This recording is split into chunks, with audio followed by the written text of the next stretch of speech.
Olá pessoal, essa é a nossa primeira aula de Linguística 1, é a nossa aula de introdução aos conteúdos da disciplina. E nessa aula a gente vai tratar daquilo que é a base da linguística do século XX. Então a gente vai tratar aqui das ideias do chamado pai da linguística moderna, o Saussure, que foi o que deu início a várias escolas que surgiram no século XX e tudo o que foi feito depois, de certa maneira, é decorrente desse trabalho. Vamos ver lá então. A gente vai falar, portanto, sobre Saussure e aquilo que se chama de as bases do estruturalismo.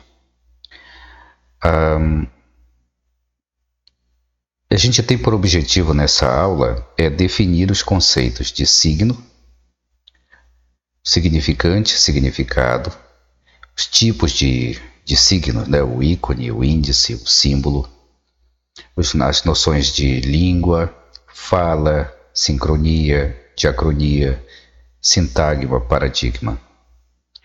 E também identificar as escolas chamadas estruturalistas que se basearam nesses pressupostos. Bom, quando o Saussure criou aquilo que se chama dos fundamentos da ciência linguística, ele definiu a linguística como sendo a ciência que estuda as línguas humanas. E o objeto de estudo da linguística é o sistema linguístico. Então, assim, é preciso a gente entender que no final, isso foi ali pelo início do século XX.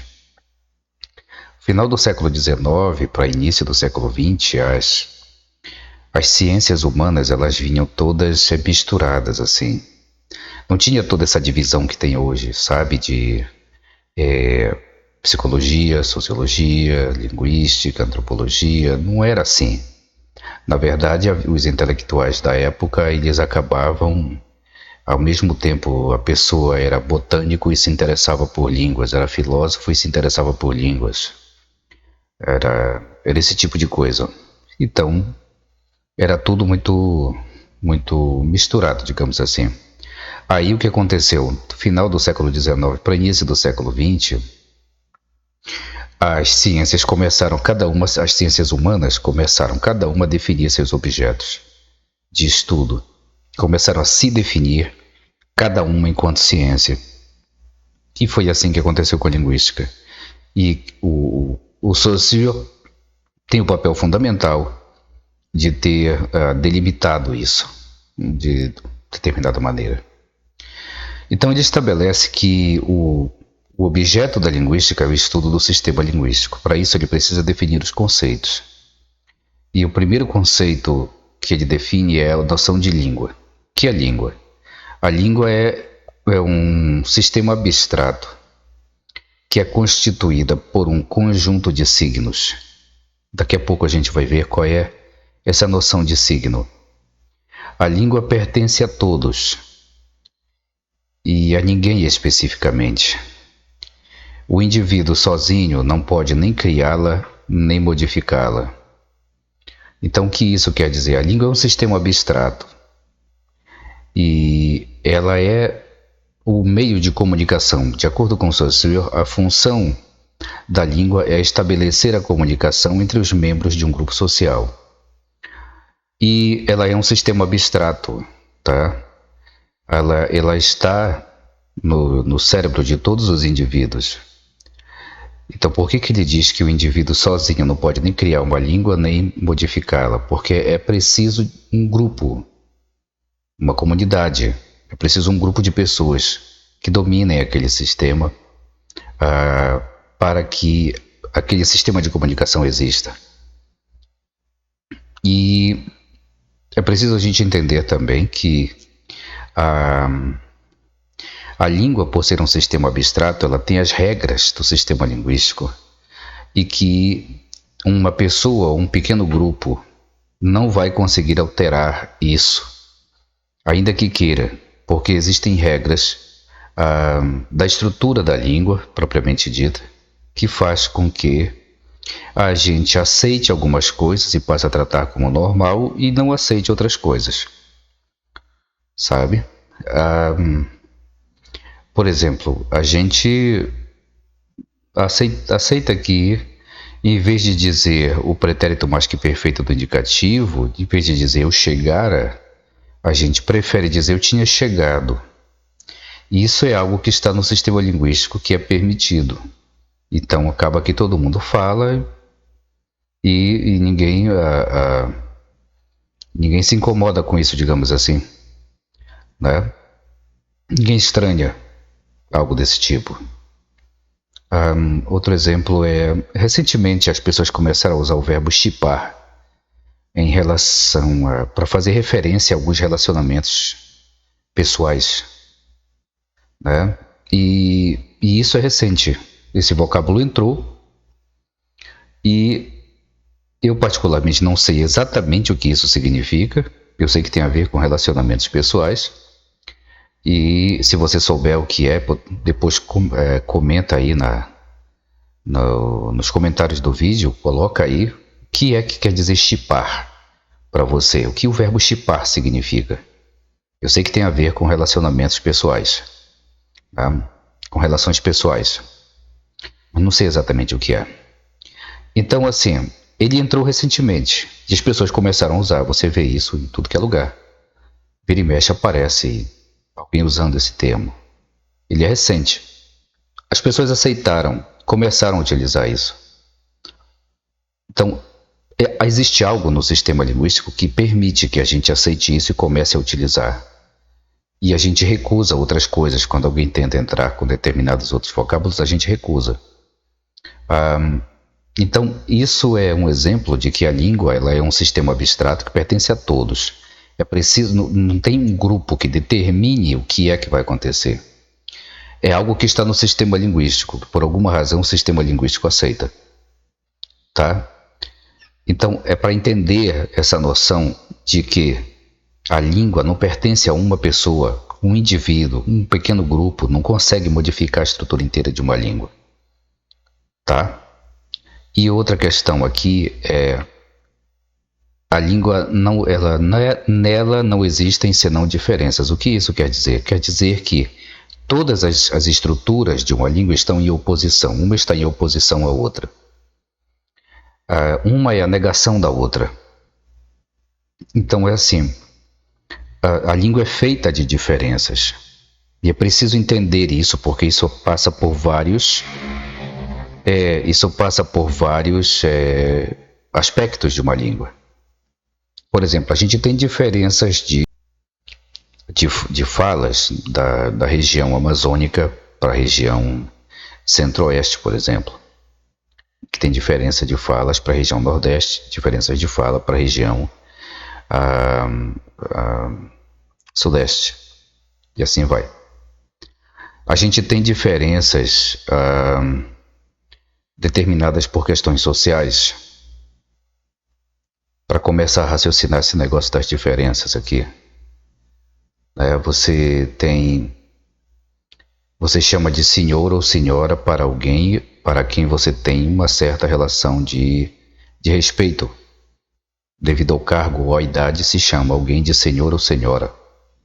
A nossa língua funciona assim. Então, observa que a gente está sempre lidando com questões de diferença, mas o raciocínio do Saussure é mais profundo que isso, com relação aos vocábulos especificamente. Vamos propriamente à ideia dele, que tem a ver com os vocábulos. Por exemplo, o que quer dizer esse negócio de não existem senão diferenças? Quer dizer, o significado de um vocábulo ele não está ligado às características daquele objeto diretamente. Ele está ligado ao fato de aquele objeto não ter as características de outras coisas. Por exemplo, mesa. Você sabe que mesa é mesa pelo fato de que mesa não é cadeira, mesa não é poltrona, mesa não é parede, mesa não é chão, mesa não é teto, não é lâmpada. Tá? Então presta atenção. A mesa não é as outras coisas. Então, por essa razão, ela se constitui enquanto mesa. É uma questão filosófica. A cadeira, a mesma coisa. A cadeira não é cadeira porque ela é cadeira e sempre foi cadeira. A cadeira é cadeira porque ela não é a mesa, porque ela não é sofá, porque ela não é poltrona, porque ela não é parede, porque ela não é teto, porque ela não é tapete, porque ela não é televisão, percebe? A gente identifica as coisas no mundo pelo fato, a unidade, aquilo que caracteriza a identidade de um vocábulo, nesse caso, ela é conferida pelo fato de aquele vocábulo não ser os outros. Então, por isso que ele diz que na língua não existem senão diferenças. Na verdade, a noção dele tinha a ver diretamente com essa questão do significado dos vocábulos. Então, o vocábulo cadeira, para a gente voltar ao nosso exemplo. Ou porta, se você quiser trocar. O vocábulo porta, não o objeto porta, o vocábulo porta, você tem o significado do que é uma porta, não pelas características de uma porta, mas pelo fato de que o conjunto de características do que é uma porta permite que você identifique aquilo como não sendo uma cadeira, como não sendo uma mesa, como não sendo a parede, como não sendo o teto, como não sendo o portão, como não sendo o bato, percebe? Isto está aqui, isto é isto, porque isto não é as outras coisas. É esse o raciocínio que está por trás dessa ideia de que na língua não existem senão diferenças. A língua é toda cheia de oposições, uma coisa está em oposição à outra, tá? Então, a língua é isso. Ela é um conjunto de diferenças, um conjunto de objetos, de fatos que se opõem, no sentido de que um não é o outro. A noção de oposição em linguística estruturalista é: a oposição significa este elemento não tem as características deste aqui. É isso. E aí existe um segundo conceito, que é o conceito de fala. Tem a língua e tem a fala. A teoria foi exposta originalmente em francês, então tem a língua, que se fala langue, e a fala, que é a parole. A fala é individual, a língua é coletiva, a fala é individual. Agora, o detalhe é que somente através da fala é que se pode chegar à língua. A fala é a manifestação concreta da língua. Então, veja bem, sempre você vai ver em toda a teoria do Saussure essa relação entre abstrato e concreto. Existe um termo abstrato e um oposto a ele, que é o concreto, e existe, ao mesmo tempo, um geral e um particular. Porque o Saussure é extremamente influenciado pela filosofia de Platão.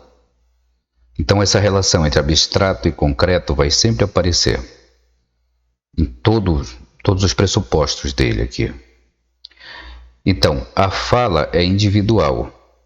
Somente através da fala é que você consegue detectar o sistema linguístico. Porque a língua em si, o sistema linguístico é abstrato. Então, eu costumo exemplificar assim: a relação entre língua e fala é a relação entre eletricidade e geladeira. Ou seja, a geladeira, ela ligada, evidentemente, ela é a manifestação individual da eletricidade. Uma lâmpada acesa é a manifestação da eletricidade, ou seja, você não tem acesso à eletricidade diretamente. Você tem acesso à lâmpada. Então você liga o botão lá, liga e desliga da lâmpada, e se você ligar e a lâmpada não acender, você sabe que não tem energia elétrica. Se você ligar e acender, é porque tem energia elétrica, né? Então, assim, você só tem acesso à eletricidade através das manifestações individuais da eletricidade. Então, a língua é do mesmo jeito, você só tem acesso ao sistema linguístico através das falas dos indivíduos. Porque cada indivíduo, quando fala, manifesta a estrutura da língua. É isso. Agora, a gente vai para uma parte que é considerada a mais complicada da teoria do Saussure, que é a noção de signo. Ele diz que a língua é um sistema de signos. Então vamos entender o que é signo. Primeiro, signo quer dizer sinal. É uma entidade abstrata, porque ele pertence ao sistema linguístico. Então é abstrato, quer dizer que só existe na cabeça da gente. E é uma entidade indivisível. Um signo é uma unidade, não tem como você decompor um signo. Que, como ele é abstrato, ele é criado no cérebro humano. O que acontece? Através de um signo, nós correlacionamos fatos a conceitos. Tá? Por exemplo, o que eu falei há pouco sobre cadeira. Você tem o objeto no mundo real chamado cadeira, e você tem um vocábulo que se refere a esse objeto. Na nossa língua se fala cadeira. E associado a esse vocábulo cadeira existe um significado.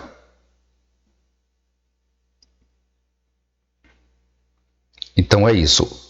Entre o vocábulo cadeira e o significado de cadeira existe uma correlação. É um signo. Cadeira é um signo, no sentido de que tem um conjunto de sons cadeira e tem um significado associado à ideia, associado àquele conjunto de sons. Tá? Mas, para a gente entender melhor, existem 3 tipos de signos. Existe o signo ícone. A maneira como nós nos relacionamos com o mundo é uma maneira simbólica. A gente se relaciona com os objetos do mundo real, com tudo do mundo real, mas a nossa relação, o cérebro processa essa informação, evidentemente de maneira abstrata, ele lida de maneira sígnica com isso. Então é preciso que a gente tenha clareza disso. Por exemplo, tem um tipo de relação que a gente tem com os objetos do mundo real, um tipo de relação semiótica, portanto, que é o chamado signo ícone. Ícone quer dizer imagem. Então, o que acontece? No signo ícone, você tem uma imagem, um desenho, uma gravura, uma foto, que é visualmente semelhante ao conceito, ao objeto representado. Em todo signo, presta atenção nisso, em todo signo você tem sempre 2 partes. Você tem um significante e um significado. As 2 partes de um signo, qualquer um. Então o que acontece? O significante é a parte concreta. O significado é a parte abstrata. O significante, por ser concreto, é aquele com o qual você entra em contato. E o significado é a noção, é o conceito associado àquele significante. Tá? Então, se eu vejo um desenho de um avião, pode ser na internet, no Google, você vê uma imagem de um avião, você diz é um avião. Na verdade não, é uma imagem de um avião. Mas a relação sígnica, icônica, né? No sentido de que existe uma relação de signo ícone que te leva daquela imagem para o conceito de avião. Como aquilo que está na tua frente é o significante. Esse significante vai correlacionar no teu cérebro com a imagem que você tem de avião, com o conceito que você tem de avião. Então você olha para aquilo e diz um avião. Vai ser a mesma coisa com uma árvore, vai ser a mesma coisa com uma foto de sua ou de qualquer pessoa que você conheça. Tem um outro tipo de relação sígnica, que é o signo índice. Aqui é assim, você tem um significante que é causa ou consequência do significado, digamos assim, daquilo que você está representando. Enquanto a palavra ícone quer dizer imagem, índice tem a ver com index, esse dedo aqui indicador, que quer dizer apontar para, remeter a alguma coisa. Índice tem a ver com isso. Então, num signo índice, você tem um significante que remete você para uma outra coisa. Por exemplo, fumaça. remete você à noção de fogo imediatamente. Por isso que existe aquela frase que diz: onde há fumaça, há fogo. Tempo nublado, aquela nuvem cinza, aquela nuvem mais escura, te remete à noção de que vai chover.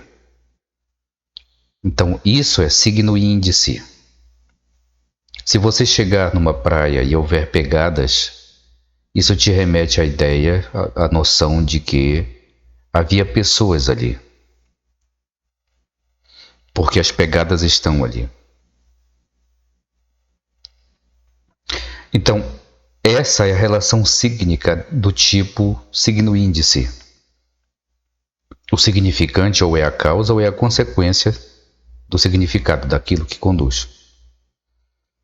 Por isso que é chamado de signo índice. Ele é altamente dependente da nossa experiência de mundo e até certo ponto de questões culturais. Cada cultura estabelece uma relação indicial, né?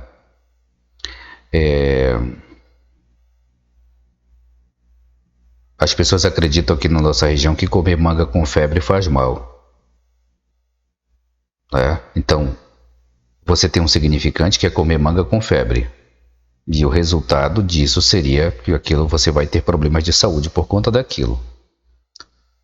Eu não sei se isso tem alguma validade do ponto de vista da medicina, mas as pessoas acreditam nisso. Então isso é uma relação indicial. Tem gente que estabelece uma relação indicial entre o fato de ver barata voando e dizer que vai chover. Cultural. Cultural isso. E cada cultura tem essas relações indiciais. Então os signos índices são isso, causa e consequência. O significante ou é a causa ou é a consequência do significado, daquilo que conduz. Tá? Aí a gente tem o terceiro tipo, que é o símbolo. O signo símbolo é diferente porque entre o significante e o significado não há relação nenhuma, nem de causa e consequência, nem de ser visualmente semelhante ao significado. Uma relação simbólica é uma relação em que você estabelece, ou no sistema linguístico se estabelece, uma relação entre algo e um significado. E da feita, isso acontece com todo signo, mas principalmente no signo símbolo, da feita que está associada aquela noção àquele significante, pronto, detectar um e ser remetido e ser levado para o outro automaticamente, mesmo que um não tenha nada a ver com o outro. Por exemplo, você pode associar uma música a um evento feliz da sua vida. Então você gosta de escutar aquela música. Toda vez que você escuta aquela música, você se sente feliz, porque aquela música simboliza um momento feliz da sua vida, um momento de felicidade. Mas pode ser que para uma outra pessoa essa mesma música lembre um momento triste. Então essa outra pessoa não vai gostar de escutar essa música, porque essa música tem uma relação simbólica. A música é o significante nesse caso. Lembra, o significante é sempre um elemento concreto, que é perceptível pelos sentidos. Então a música, ela vai relembrar, a pessoa vai lembrar de um momento triste, ela não gosta. Então a relação simbólica que uma pessoa estabelece com aquela música é a de felicidade, e a outra pessoa estabelece uma relação de tristeza, porque lembra de um momento triste, a mesma música. Então observa que a música em si, ela não tem nada a ver com a vida de cada um de nós, mas a gente tem duas pessoas que estabelecerão uma relação simbólica entre aquela música e um momento da sua vida. Tá? Isso é uma relação simbólica. Não tem nada a ver a música com o que aconteceu, mas você estabeleceu uma relação que se torna um para o outro. Por exemplo, você ouve a música, fica feliz. Para quem fica feliz. Ou o inverso, você está feliz e bota aquela música para tocar porque você lembra de um momento feliz, percebe? Tem essa dupla relação. Pode acontecer com música, pode acontecer com uma roupa que lembra você de algo legal. E alguém que tem uma roupa que não gosta de vestir, até dá para alguém porque lembra de algo que é ruim.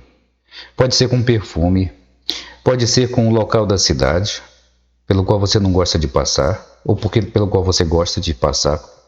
Percebe? É uma relação simbólica isso. Não tem nada a ver uma praça da cidade e uma tristeza ou alegria de alguém. A praça, é o objeto.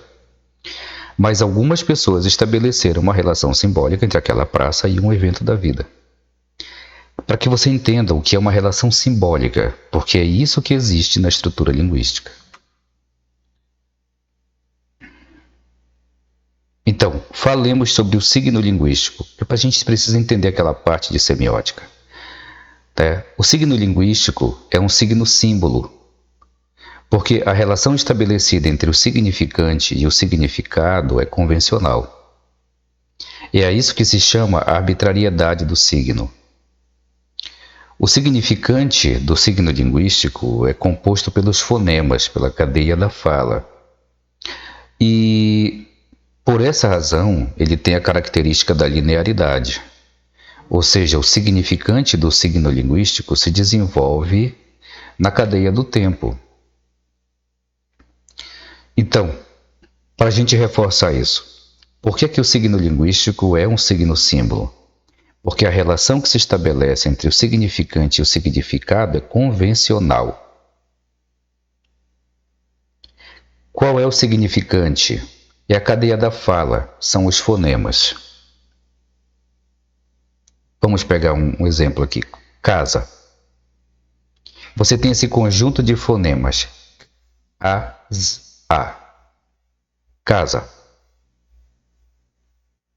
Tá? Esse conjunto de fonemas é o significante. Lembra? O significante é o concreto, é o que é perceptível pelos sentidos. Nesse caso, é o que é percebido pelos ouvidos. Esse significante é linear, porque você fala um fonema depois do outro, ou seja, na linha do tempo. Alguns milissegundos um depois do outro. Você fala K, A, Z, A. Casa. E a esse significante casa está associado um significado.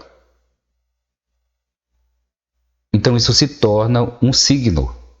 Não é só um conjunto de fonemas, isso se torna um signo. Porque existe uma sequência de fonemas e um significado associado a essa sequência de fonemas. É por isso que de língua para língua o significante pode mudar. Por exemplo, em inglês, o significante para o mesmo significado que nós temos para casa, o significante em inglês é house. E em francês é maison.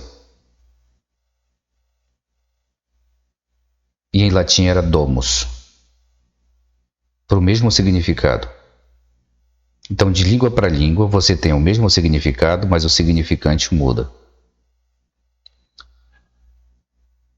E o inverso, você pode ter o mesmo significante com significados diferentes. Por exemplo, macaco pode ter o significado de um animal ou ter o significado de um equipamento utilizado para levantar um carro. Manga. Esse significante manga pode ter o significado de uma parte de uma camisa, de uma blusa, a parte superior de uma roupa qualquer, né? Pode ser uma fruta, pode ser aquela parte do lampião.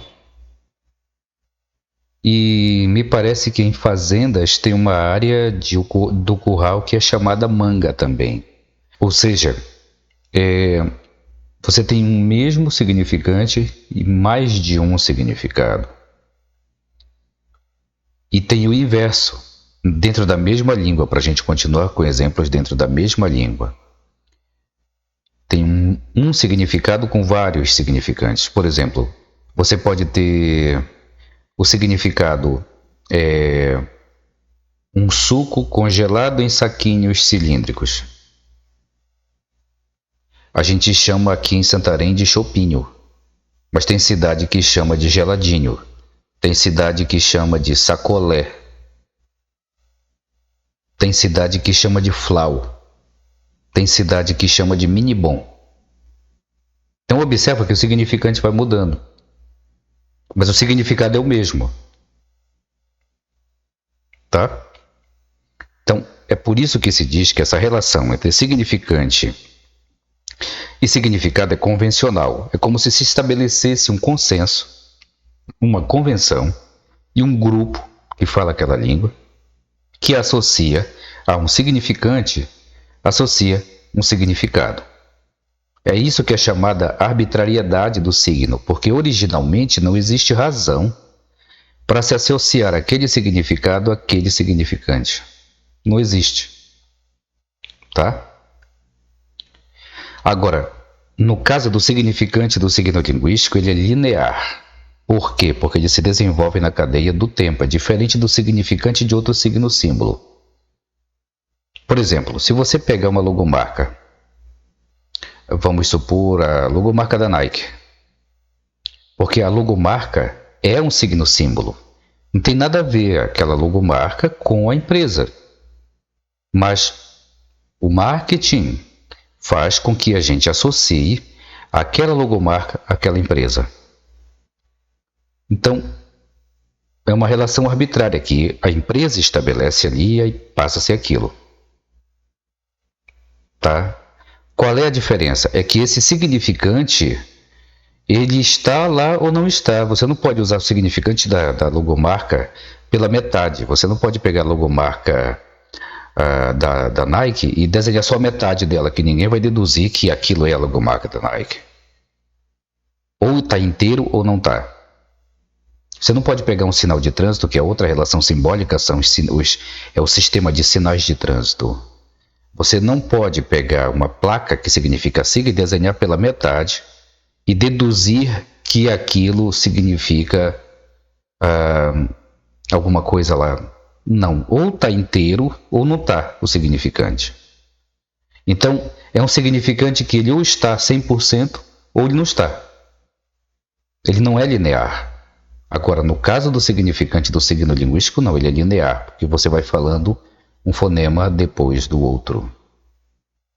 Você vai falar, para a gente pegar uma coisa bem simples assim, parede, você vai falar parede. Observa, você vem de p, a, r, e, t, i. Parede. Você fala um depois do outro. Essa é a chamada linearidade do significante. Se desenvolve na linha do tempo. Tá bom? Outros conceitos que o Saussure atribuiu, que são atribuídos ao Saussure, que definiram essa ciência linguística, são a noção de sintagma, são relações simultâneas, associativas, em presência. São relações que dão coesão aos elementos linguísticos. E paradigma, são relações associativas, in absência, que permitem comparar elementos presentes com os ausentes. Como isso é estudo de semiótica, deixa eu dar um exemplo para você aqui. Vamos supor o seguinte, neste exato momento que você está assistindo essa aula, a roupa que você está usando agora. Você está usando, vamos supor, uma peça superior e uma peça inferior. Está usando uma blusa e um short, ou uma camiseta e um short, uma blusa e uma saia. Então você compõe uma roupa neste exato momento. Essa relação entre entre a peça inferior e a peça superior que você está utilizando neste exato momento é uma relação sintagmática. Sintagma tem a ver com conjunto, reunião. Tá? Os elementos presentes ali, aquilo forma um todo, isso é uma relação coesa. Tá? Isso é uma relação sintagmática. Porque a teoria do Saussure, que ele trouxe para a linguística, ela está dentro de um raciocínio maior chamado semiologia, ou semiótica, que é o estudo dos signos na sociedade. Então, a gente pode ir para o lado da moda, para o design, para a gastronomia, tá? Já a relação paradigmática é a relação que essa peça de roupa tem com as outras que ficaram no teu guarda-roupa. Por exemplo, se você está usando um short agora, existe uma relação paradigmática com os outros shorts que você poderia estar usando, ou bermuda, ou calça, enfim, que ficaram no guarda-roupa. Porque se você pegar qualquer outro short e trocar, substituir, mantendo a peça superior que você está usando agora, a relação sintagmática passa a ser outra. Tá? Então, a cada momento que você muda um elemento aqui da estrutura, ele se encaixa aqui no outro e o todo se modifica. Esse todo, essa junção dos elementos é que é a relação sintagmática. Numa língua, isso é fonema com fonema. Isso é sílaba com sílaba, palavra com palavra, sentença com sentença, a relação sintagmática. Por exemplo, eu disse que a gente tem um verbo ultimamente que mudou de significado, que é o verbo ficar. Não mudou de significado, ele adicionou um significado, que é o verbo ficar, que passou a significar ficar com. Passou a significar? Não, passou a ser usado com preposição com. Então é ficar com, no sentido de ter uma relação, algum tipo de relacionamento pessoal, né? De uma pessoa ter um relacionamento com a outra. Então observa que a gente tem que usar ficar com, e fulano ficou com fulano, fulana. É ficar com, não dá para tirar o com da história, a preposição não dá para tirar. Então observa que a gente estabelece uma relação sintagmática do ficar com, tá? A gente já utilizava esse verbo com esse com no sentido de ter ficado, de ter se apropriado de algo, que não é esse mesmo sentido que tem agora, mais recente. Quando eu disser assim, quando uma pessoa diz, eu fiquei com a tua caneta, quer dizer, a tua caneta ficou comigo, esse que é o sentido, ela está em minha posse. Então a pessoa diz, eu fiquei com a tua caneta, percebe? Eu não posso dizer, eu fiquei a tua caneta. Não dá para dizer, tem que botar o com. Então, essa é uma relação sintagmática do com o verbo ficar. Tem que usar os dois. Tá? E isso dá o todo ali. Isso é uma relação sintagmática. A relação paradigmática é daquilo que você utiliza, daquilo que você fala, com as outras coisas que tem na língua, mas que você não utilizou. Ela está em oposição às outras nesse caso, porque você poderia ter feito uma escolha. É uma opção. É a possibilidade de substituição do elemento que eu estou usando agora por outro que eu poderia utilizar. Tá? Por exemplo, num vocábulo eu posso falar pato, mas eu posso trocar o T por um C e falar passo. Observa que quando eu falo pato, você é levado para um signo, para um todo, uma relação sintagmática de P, A, T, O, que junta e dá um signo. Se eu trocar um dos elementos, eu mudo para passo, aí já é P, A, C, O, passo. Na hora em que eu digo passo, eu coloco C, fonema C, e excluo todas as outras consoantes que eu poderia colocar ali. Então a relação do C que eu falo em passo, ela está em relação paradigmática com todas as outras consoantes que eu poderia dizer ali nessa posição. Assim como o P que eu digo no início está em relação paradigmática com todas as outras consoantes que eu poderia dizer nessa posição. Eu poderia dizer passo, poderia dizer maço, poderia dizer laço, poderia dizer faço, porque nós estamos no plano da língua falada, tá? Nós estamos no plano da modalidade falada da língua. Percebe? Isso é uma relação paradigmática. O fonema que eu escolho, ele exclui os outros. Então, a língua é feita disso. Você escolhe e monta os teus sintagmas, todos eles, todas essas estruturas. Então, na hora que você escolhe, você monta um conjunto. Aquele conjunto, um com o outro, forma uma relação indissociável. Isso é uma relação sintagmática. Relação paradigmática é essa relação do que está aqui com o que não está. Poderia substituir esse daqui. É isso. Diacronia. Diacronia é o estudo das fases. Dia tem a ver com através de, cronos tem a ver com tempo. Estudo feito através do tempo. Estudo histórico. Você pega as várias fases de uma língua e faz um estudo. Ao longo do tempo, como era o português no século XII, depois o português do século XIII, depois o português do século XV, depois no século XIX e atualmente. Sincronia. Estudo sincrônico quer dizer síncronos. Sim tem a ver com o todo, tá? Então, o tempo atual, o tempo em conjunto, tomado um determinado período do tempo. Então, em vez de fazer um estudo histórico, você escolhe um determinado período do tempo e estuda aquela língua só naquele período. Isso é um estudo sincrônico. Você pode estudar o português falado hoje, ou você pode ter dados do português falado no século XIII e fazer um estudo somente sobre o português do século XIII. Então, isso é estudo sincrônico. Agora, se você comparar o século XIII com o que está fazendo hoje, com o que é falado hoje, já passa a ser diacrônico. Ou seja, o estudo diacrônico nada mais é do que vários estudos sincrônicos, um comparado com o outro. No final das contas é isso. Diacrônico através do tempo, as fases históricas. Sincrônico é restrito a um determinado momento de uma língua. Tá bom? Bom, vamos então aqui para a nossa conclusão. É preciso entender que o Saussure tem por objetivo estabelecer a linguística como ciência.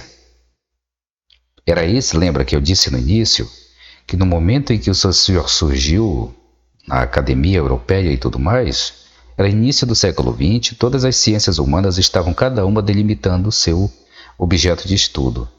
O Saussure definiu da linguística. Então, ao definir o objeto da linguística, ele definiu os conceitos básicos dessa ciência, que são aquelas noções de língua, fala, sincronia, diacronia, sintagma, paradigma, signo, significante, significado, essas coisas. É preciso entender que o Saussure não tinha a intenção de criar um método para descrever as línguas, que muita gente se confunde com isso. O objetivo do trabalho dele era delimitar a ciência linguística, separando essa ciência das outras. Então ele queria definir os pressupostos para o que seria essa ciência linguística. Então, a partir desses pressupostos é que surgiram escolas, foram pessoas que foram alunos do Saussure, que começaram a levar as ideias dele para outras áreas, para outros países lá da Europa, ainda na França mesmo. E aí surge o que se chama de escola, no sentido de um grupo de pessoas que estuda a partir daqueles pressupostos teóricos. Então, esses pressupostos do Saussure são chamados de os pressupostos do chamado estruturalismo linguístico, porque é isso que é a teoria dele. Estruturalismo, a língua é uma estrutura. Um sistema são microsistemas dentro de um sistema maior. Tá?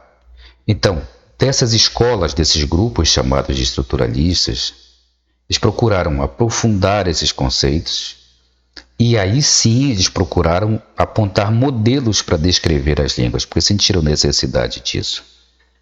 Então, dois ficaram extremamente famosos, que foi o chamado Círculo Linguístico de Praga, que era da cidade de Praga na época do país que se chamava Tchecoslováquia, que hoje é a República Tcheca.